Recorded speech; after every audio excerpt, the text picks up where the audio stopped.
सरकार ने हमसे वादा किया था, प्रदेश के स्वास्थ्य मंत्री से हमारी जब बातचीत हुई थी तो उन्होंने वादा किया था कि इस तरह के असामाजिक तत्व के लोगों को मिट्टी में मिला देंगे, ये उन्होंने कहा था। और हम भी सरकार से उम्मीद पाल कर चल रहे थे कि सरकार जो भी इस पर निर्णय लेगी वो बहुत ठोस निर्णय लेगी और एक ऐसा संदेश देगी कि छत्तीसगढ़ में कम से कम पत्रकारिता के पैरों पे बेड़ियां नहीं बंधी हुई हैं।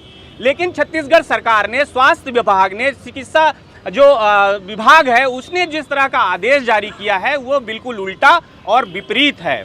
इस पे अभी जो आदेश जारी हुआ है उसके तहत छत्तीसगढ़ के किसी भी सरकारी अस्पताल में, चिकित्सा महाविद्यालय में पत्रकारिता नहीं कर सकता, वहाँ रिपोर्ट करने नहीं जा सकता, वहाँ खबर नहीं कर सकता। अगर वो खबर करने जाता है, कुछ दिखाता है, तो उसके लिए उसे लाइजनिंग ऑफिसर से या तो जनसंपर्क अधिकारी से अनुमति लेनी होगी।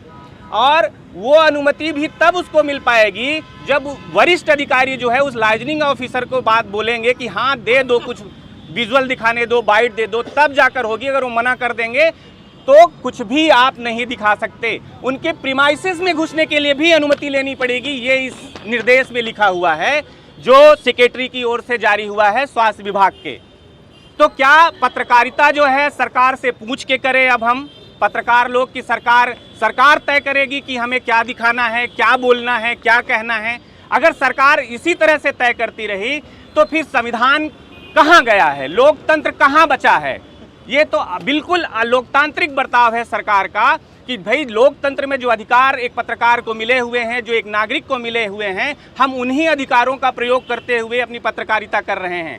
लेकिन उन अधिकारों का हनन जो है वो सरकार की ओर से किया जा रहा है, पत्रकारों का दमन जो है वो किया जा रहा है। ये घोषित रूप से सेंसरशिप है पत्रकारिता पर कि आप कुछ न दिखा सकते हैं, न बोल सकते हैं।